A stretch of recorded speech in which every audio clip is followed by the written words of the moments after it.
mängisin 10 sendise sisseostuga Sit and Go'sid 5 kuud ja ei ole kõike jõudnud veel kokku lugeda tulemusi.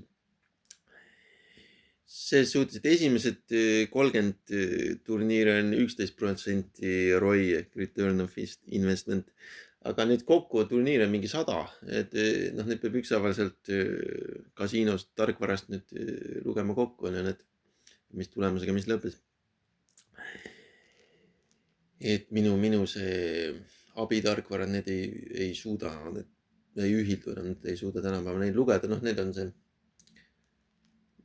on see mõistlik ärahoidmine, ehk siis noh, see tarkvara ei peagi suutma toda tarkvara lugeda, muidu on seal neid turvalisusprobleemid ja asjad. Aga noh, üldse nagu boonuste ja suurte turniiridega kokku kõik see ROI on seal mingi tõusnud 176% peale. Ehk siis ma olen sisse pannud mingi alla 10 euro 5 kuuga ja võitnud mingi 16 eurot. No igal juhul see on tõusnud mingi 176% peale kokku, just vaatasin, aga see on boonused on enamik sellest, ma ei vaadanud seda. No ma tahaks päriselt liikuda enne Sit and Go'de mängijaks, ja noh, 10 sendist Sit and Go'del, mis tulemus on, et 100-30 olen jõudnud kokku lugeda.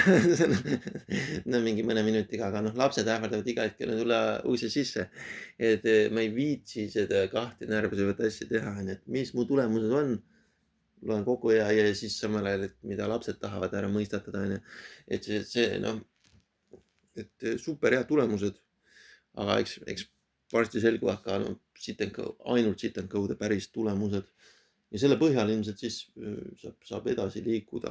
Noh, et 100 turniiri on juba mingisugune suurused, mille põhjal saab midagi on ja teada, et kui hästi ma mängisin võrreldes teistega.